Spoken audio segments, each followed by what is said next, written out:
I was in high school, I thought I wanted to be a physical therapist, but then my chiropractor convinced me to be a chiropractor, which was a good choice. So then I was like just planning to do that, you know?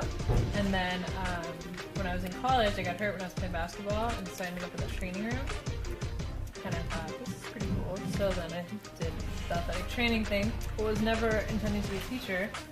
But then, after I got out of school, I didn't really like what I was doing, like right out of school. So this job came up in Cal High, and they said, you be the trainer and you can teach. And I was kind of like, I don't know how to teach, but okay. So I did, and then I liked it. And so that's why I ended up sort of being this mishmash of chiropractic teacher, athletic trainer all together, which works for me. I like it. My goals actually changed a lot. When I was in my 20s and 30s, I was like really ambitious, and I really wanted to climb the corporate ladder. And then I sort of reached a point where I just got tired of being on that treadmill. I wanted to do something totally different.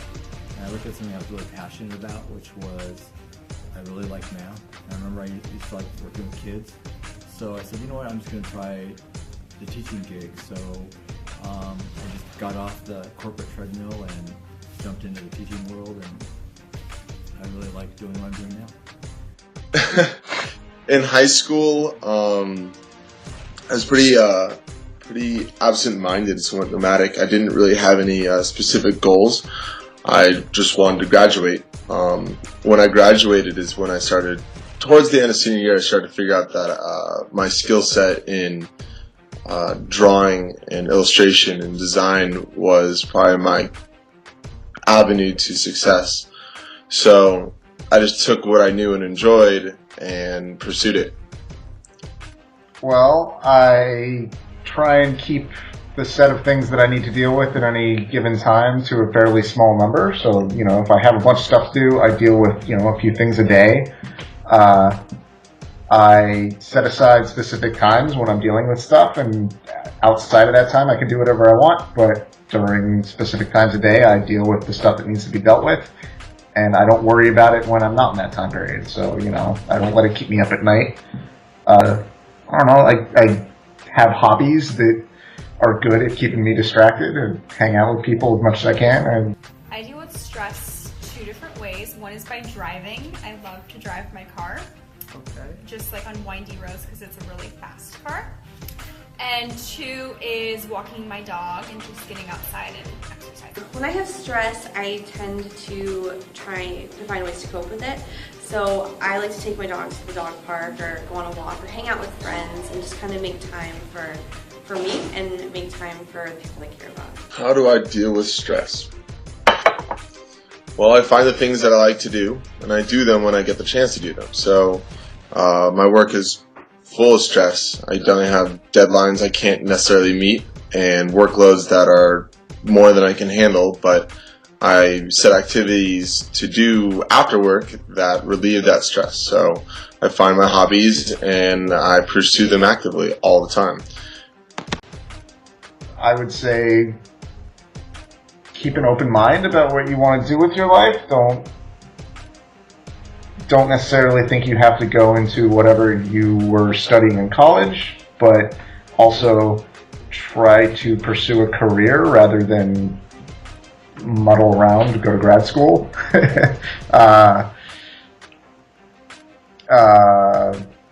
Keep in touch with your friends and try and set up in a city where you know people.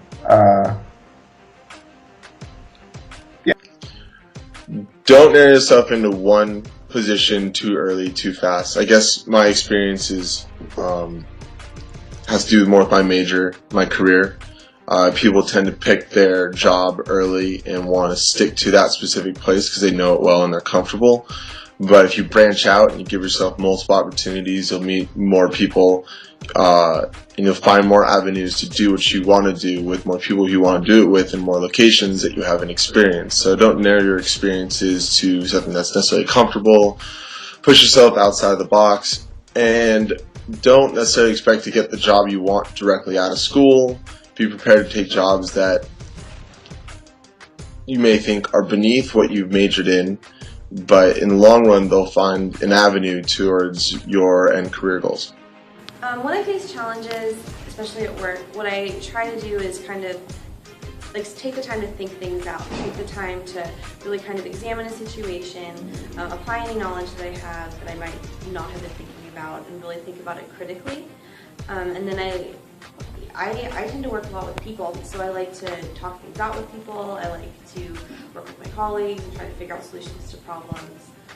Yeah. I think really what I like to do is I make a list of like what's good, what's not good about it, you know? So you can decide if it's worth doing or not, but I mean the fact is in life you're gonna have to deal with some stuff you don't want to deal with, so you just kind of have to not be afraid of it, just take it head on and try to make the best decision for yourself and your family. That's really, you know, not everyone's gonna agree with what you do all the time, but if you know it's the best decision for you, then A definition to happiness, I think it's more of a feeling, but at least for me, I'm happiest when my life is balanced, when I have time at home with my family, when I have time to be outside being fit, when I'm satisfied in my career. That's how I define happiness. Oh no, I'd like to say that money is unimportant, but I think in order to attain happiness and have the balance I just spoke about, you need to have a base amount of money. Not too much, but enough so that you're free to make choices. It's absolutely important to have a passion. But I'm going to put a caveat on that. I think it's important to have a passion, but I also think it's important to have a passion that can also create wealth.